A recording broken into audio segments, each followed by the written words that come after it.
Hello friends, के S R academy commerce institute के YouTube channel पर एक बार फिर से आपका हार्दिक स्वागत है। जीएसटी की सीरीज वीडियो नंबर 6। जीएसटी की सीरीज के अंदर हमने प्रीवियस वीडियो के अंदर कवर किया था कि what is supply under GST. GST में सप्लाई का मतलब क्या होता है, तो वहां पर आपने समझा था सप्लाई का मतलब होता है कि अगर आप कोई गुड्स किसी को दे रहे हो या फिर सर्विस अगर आप किसी को प्रोवाइड कर रहे हो, तो गुड्स और सर्विस अगर आप किसी को प्रोवाइड कर रहे हो उसे हम एक वर्ड के अंदर बोले तो सप्लाई कहते हैं। लेकिन सर उस सप्लाई के ऊपर जीएसटी कब चार्ज करना है, यानी कि हम कभी भी कुछ भी अगर सप्लाई करेंगे तो जीएसटी चार्ज करना होगा? Answer is no. यहां पर हमने देखा था दो कंडीशन हमको फुलफिल करनी है आपको जीएसटी चार्ज करने के लिए। सबसे पहली कंडीशन है that's called for the range of business, मतलब कि जो गुड्स या जो भी सर्विस आप सप्लाई कर रहे हो वो आपका बिजनेस होना चाहिए, यानी कि for the range of business होना चाहिए। फॉर एग्जांपल हमने देखा था अगर आपकी कोई एक पर्सनल कार है, वो कार आपने किसी कार डीलर को सेल कर दी, क्या उस पर आप जीएसटी चार्ज करोगे? Answer is no. क्यों? क्योंकि वो आपका फर्दर ऑफ बिजनेस नहीं है। दैट मीन्स कि कार परचेस करके कार सेल करने का आपका बिजनेस नहीं है जो आप जीएसटी चार्ज करोगे। तो फर्दर ऑफ बिजनेस का मतलब होता है कि जो गुड्स आप सेल कर रहे हो उसका आपका बिजनेस होना चाहिए। That's called further of business. And second condition हमने देखी थी वो ये थी कि कंसीडरेशन, मतलब कि अगर आप किसी को कोई भी गुड सेल्स करते हो तो सामने से क्या आना चाहिए? कंसीडरेशन आना चाहिए। कंसीडरेशन का मतलब होता है something in return. Something in return that means अगर आपने किसी को गुड सेल्स किया, सामने से आपको पैसा आ रहा है या फिर कोई एक्सचेंज आ रहा है या कुछ भी उसके रिवर्ट में आपको मिल रहा है, उसको बोलते हैं कंसीडरेशन। तो सप्लाई का सिंपल सा मतलब फर्दरेंस ऑफ बिजनेस और कंसीडरेशन। लेकिन सर अगर हम कोई गुड्स या सप्लाई विदाउट एनी कंसीडरेशन के अगर हम किसी को प्रोवाइड करते हैं तो क्या हमें जीएसटी चार्ज करना होगा? देखो ये वाला तो बोलता है कि नहीं करना होगा, मतलब विदाउट कंसीडरेशन अगर आप बोलते हो तो नहीं करना होगा। लेकिन आपका शेड्यूल 1 है, शेड्यूल 1 कहता है activities to be treated as supply even made without consideration, मतलब ऐसी एक्टिविटीज जहां पर आप विदाउट कंसीडरेशन भी अगर आप सप्लाई करते हो तो आपको जीएसटी चार्ज करना होगा और जीएसटी पे करना होगा। अब सामने वाली पार्टी आप उसका जीएसटी का पेमेंट नहीं कर रही है, आपने जो गुड सेल्स किया उसका भी पेमेंट आपको नहीं कर रही है, तो ऐसे कौन सी कंडीशंस है जो हमें जीएसटी विदाउट कंसीडरेशन भी गवर्नमेंट को पे करना पड़ेगा? चलिए देखते हैं। सबसे पहला परमानेंट ट्रांसफर और disposal of business asset where input tax credit has been availed on such. देखिए हम बिजनेस है, हमारा बिजनेस, हम जीएसटी रजिस्टर्ड पर्सन है, हमने कोई एसेट्स परचेस की थी, फिक्स एसेट हमने परचेस की थी, फॉर एग्जांपल 10 लाख रुपीस की, उस पर 18% के टैक्स से हमने 1,80,000 रुपीज का टैक्स पे किया, यानी कि 11,80,000 रुपीज में वो एसेट्स हमने परचेस। ओके, जब आपने ये एसेट्स परचेस की आपके पास में दो ऑप्शन थे। एक ऑप्शन था आपके पास में कि आपने ये भी जो भी जीएसटी पे किया, यानी कि ये जो 1,80,000 का आपने ये जो जीएसटी पे किया इसका आप इनपुट टैक्स क्रेडिट ले सकते हो। क्या कर सकते हो? इसका आप इनपुट टैक्स क्रेडिट ले सकते हो। दैट मीन्स अगर आपके फिक्स एसेट्स के अंदर जाएगा अमाउंट ये 10 लाख का जाएगा और 1,80,000 ये आपका इनपुट हो जाएगा, जो आउटपुट के सामने आप उसको एडजस्ट कर। ओके, तो पहली कंडीशन तो ये हो गई, दैट मीन्स कि आपने 1,80,000 का इनपुट टैक्स क्रेडिट लिया, वो टैक्स का आपने बेनिफिट लिया। सेकंड कंडीशन आपकी ये आती है कि आप ये 1,80,000 का इनपुट टैक्स क्रेडिट मत ले लीजिए, टोटल अमाउंट आप 1,80,000 का फिक्स एसेट्स के अंदर ट्रांसफर कर लीजिए और इस पूरे अमाउंट पर आप डेप्रिसिएशन चार्ज करें। तो दो कंडीशन होती है हमारी, एक कंडीशन होती है कि इनपुट टैक्स क्रेडिट ले लो या फिर आप उसको डेप्रिसिएशन ले लो, तो दोनों में से कोई एक ले सकते हो। लेकिन अगर आपने 1,80,000 रुपीज का इनपुट टैक्स क्रेडिट लिया, 1,80,000 का इनपुट टैक्स क्रेडिट लिया, फॉर एग्जाम्पल आपने 2 साल पहले 2 ईयर्स के पहले आपने 1,80,000 का इनपुट टैक्स क्रेडिट लिया।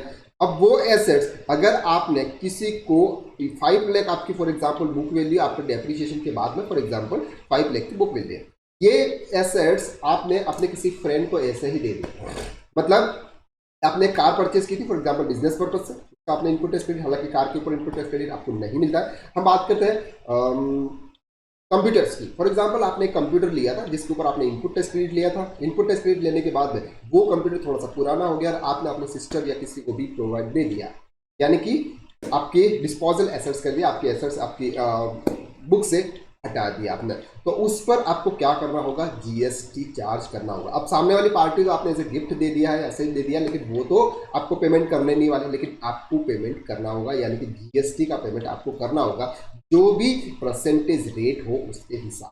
जैसे 18% का रेट है तो आपको 18% का, फॉर एग्जाम्पल 40,000 के रुपीज़ का आपके बुक्स वैल्यू के अंदर वो एसेट्स है, तो 40,000 रुपीज़ पर 18% के हिसाब से आपको जीएसटी चार्ज करना होगा, विदाउट एनी कंसिडरेशन भी अगर आप सप्लाई कर रहे हैं। और अगर आपने इनपुट टेस्ट क्रेडिट नहीं लिया हुआ, आपने for example input test credit नहीं लिया हुआ, टोटल आपका जो एसेट्स थी, फॉर एग्जांपल वो एक कंप्यूटर था वो जिसकी 50,000 वैल्यूज थी, जिसके अंदर जीएसटी भी इंक्लूड है, मतलब आपने टोटल 50,000 रुपीज आपने फिक्स एसेट्स के अंदर उसको ट्रांसफर कर दिया, उस पर आप डेप्रिसिएशन चार्ज कर रहे हो। तो ये एसेट्स जब अगर आप सेल करोगे विदाउट एनी कंसिडरेशन, तब आपको जीएसटी चार्ज मिलेगा। तो पहली एक्टिविटीज हमारी कौन सी है, activities detail supply even made without consideration में परमानेंट ट्रांसफर और disposal of business asset which input test credit has been avail on such. Okay, अब बात करते हैं हम सेकंड हमारा सप्लाई ऑफ गुड्स और सर्विस और बोथ बिटवीन रिलेटेड पर्सन और between distinct person as specified section 25 without made in course of further analysis of made in course of further analysis of business. अब ये क्या मतलब है sir, persons और between distinct person का मतलब क्या होता है, ये मैंने आपको प्रीवियस वीडियो के अंदर क्लियर कर दिया था, क्योंकि मुझे आने वाले वीडियोस के अंदर आपको बहुत कुछ देना है, इसलिए कुछ ऐसे वर्ड्स होते हैं जिनको मैं पहले ही आपको क्लियर कर देता हूं, ताकि आने वाले वीडियोस के अंदर आप उसको सही तरह से समझ पाए। पर्सन्स का मतलब होता है रिलेटिव, उनकी जो भी पर्सन होता है उसके रिलेटेड, अगर कंपनी की बात करें सब्सिडरीज कंपनीज या फिर होल्डिंग कंपनीज, और पर्सन की अगर हम बात करते हैं तो पर्सन में जो रिलेटिव्स होते हैं वो रिलेटिव्स माने जाते हैं। तो अगर आप किसी रिलेटिव पर्सन को आप गुड सेल्स कर रहे हो या फिर आप किसी डिस्टिंक्ट पर्सन को आप गुड सेल्स कर रहे हो विदाउट एनी कंसिडरेशन, तब भी आपको जीएसटी चार्ज करना है, आप चाहे वो सामने वाला आपको पेमेंट दे रहा है या नहीं दे रहा। फॉर एग्जाम्पल हम समझते हैं यहाँ पे राम एक पर्सन, जैसे राम के दो बिजनेस है, एक है राम का बिजनेस यहाँ पर राजस्थान के अंदर और दूसरा बिजनेस फॉर एग्जाम्पल उनका एमपी के अंदर। ये दो बिजनेस है उनके, एक राजस्थान में है और दूसरा एमपी में है, दोनों एक ही ओनर के बिजनेस। यहां से गुड्स उन्होंने यहाँ पे चार्ज ट्रांसफर किया, जैसे इसको बोलते हैं स्टॉक ट्रांसफर करना, ये स्टॉक ट्रांसफर किया। अब एमपी वाला भी उन्हीं का बिजनेस है, राजस्थान भी उन्हीं का बिजनेस है, तो फिर ये क्या कंसिडरेशन नहीं देंगे, यानी कि पेमेंट नहीं करेंगे। क्यों? क्योंकि उन्हीं का गुड्स है, वो स्टॉक ट्रांसफर कर रहे हैं, लेकिन आपको जीएसटी पे करना पड़ेगा। इसके आपको जीएसटी पे करना पड़ेगा, सामने वाले का बिल बनाना पड़ेगा, और सामने वाला जो पर्सन है यानी कि जो परचेस कर रहा है स्टॉक जहां पे ट्रांसफर हो रहा है, वो उसका इनपुट टैक्स क्रेडिट लेगा।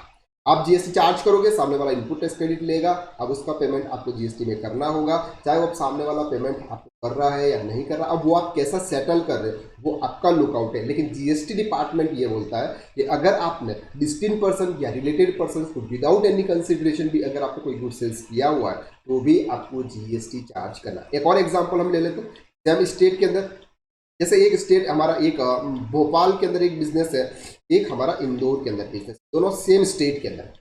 अब उन्होंने क्या किया, सेपरेट रजिस्ट्रेशन नंबर ले रखा, दोनों के बिजनेस का सेपरेट रजिस्ट्रेशन नंबर हमने प्रीवियस वीडियो में देखा था। अगर आप सेम स्टेट के अंदर एक से ज्यादा बिजनेस अगर एक पेन के ऊपर होते हैं तो आपके पास में चॉइस होती है कि आप सेम रजिस्ट्रेशन से वर्क कर सकते हो या फिर आप सेपरेट रजिस्ट्रेशन भी ले सकते हो। तो उन्होंने क्या किया, सेपरेट रजिस्ट्रेशन ले लिया, ठीक है। उन्होंने यहां से एक स्टॉक ट्रांसफर किया, यहाँ पे उन्होंने एक गुड्स यहां से इंदौर भेजा, तो आपको जीएसटी चार्ज करना होगा, चाहे आप विद इन स्टेट के अंदर कर रहे हो या फिर आउट ऑफ स्टेट के अंदर आप सेम डिस्टिंक्ट पर्सन को कर रहे हो, तो आपको जीएसटी चार्ज करना पड़ेगा। तो सेकंड हमारी कंडीशंस क्या थी, सप्लाई ऑफ गुड्स और सर्विस और both between related person, between distinct person, specified section 25 when made in the course of further arrange of business. मतलब आपका तो बिजनेस होना चाहिए, सामने वाला पर्सन का भी बिजनेस है। रिलेटेड पर्सन में बिजनेस का कोई मतलब नहीं, अगर रिलेटेड पर्सन सामने वाला कोई पर्सन है, लेकिन अगर आपने उसको दिया है गिफ्ट में तो भी आपको चार्ज। ओके, सेकंड कंडीशन आपको क्लियर होगी। थर्ड कंडीशन की तरफ हम मूव करते हैं, provided that gift not exceeding 50,000 rupees in value of financial year by an employer to an employee shall not be treated as supply of goods or services। अब हम यहाँ बात कर रहे हैं एम्प्लॉयर एम्प्लॉय की। एम्प्लॉय अगर किसी एम्प्लॉयर को सर्विस देता है तो वो जीएसटी के दायरे से बाहर है। जीएसटी के दायरे से बाहर का मतलब सैलरी के ऊपर आपको कोई जीएसटी पे नहीं करना पड़ता है। लेकिन अब हम बात करते हैं कि अगर एक एम्प्लॉयर किसी एम्प्लॉय को गिफ्ट देता है, ओके, अगर उस गिफ्ट की value 50,000 rupees in financial year है तो आपको उस पर जीएसटी चार्ज नहीं करना पड़ेगा। लेकिन अगर आपको वो वैल्यू 50,000 रुपीज से क्रॉस कर जाती है उस पर एम्प्लॉयर को जीएसटी पे करना। पर्क्यूसाइड्स की अगर हम बात करते हैं तो पर्क्यूसाइड्स वैसे भी जीएसटी के दायरे से बाहर है। पर्क्यूसाइड्स के केसेस में कोई टैक्स आपको नहीं लगता है। अब चलिए पर्क्यूसाइड्स क्या होता है ये आपको अगले वीडियो के अंदर इनकम टैक्स सीरीज के अंदर आपको।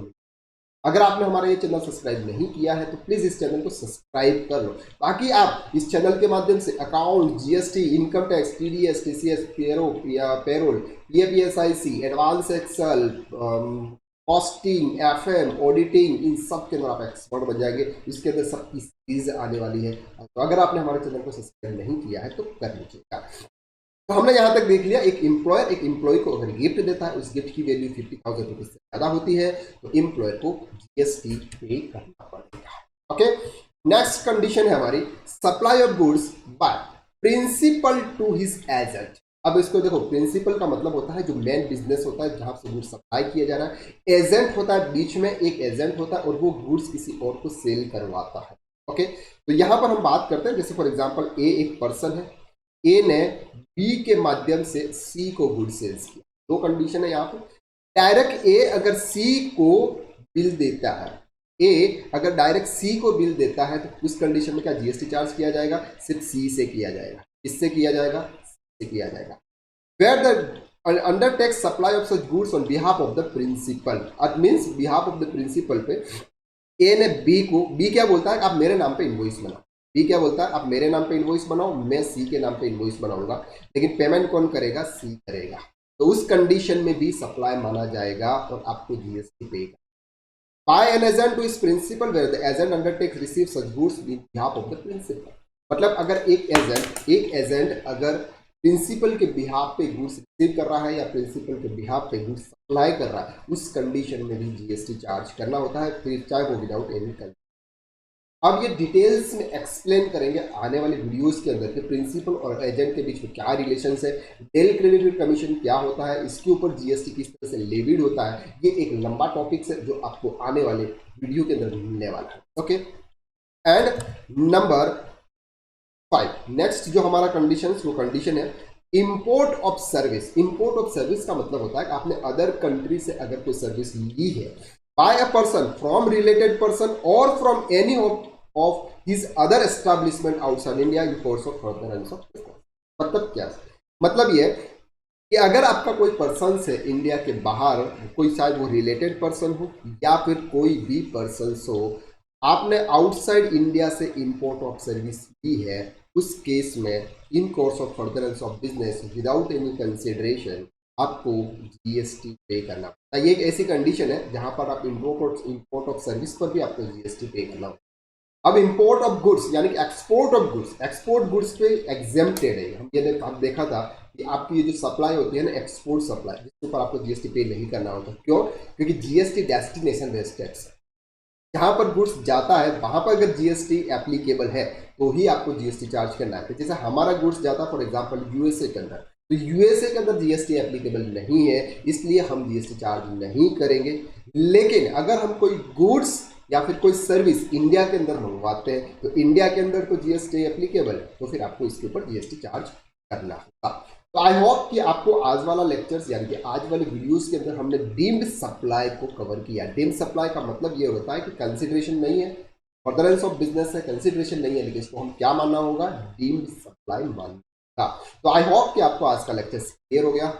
अगर ये वीडियो आपको अच्छा लगा तो इस वीडियो को लाइक कीजिएगा, शेयर कीजिएगा, ताकि अन्य आपके दोस्त, आपके रिलेटिव्स भी इन क्लासेस का, इस वीडियो की सीरीज का बेनिफिट उठा सके। तो अगर आप कमेंट करके सर जरूर बताइएगा कि आपको वीडियो कैसा लग रहा है, मैं आगे कौन कौन से वीडियोज ऐसे लेके आऊँ जाके आपके लिए बेनिफिशियल होगा। आज के लिए हम बस इतना ही। नेक्स्ट वीडियो में हम जल्द से फिर मुलाकात करते हैं। तब तक के लिए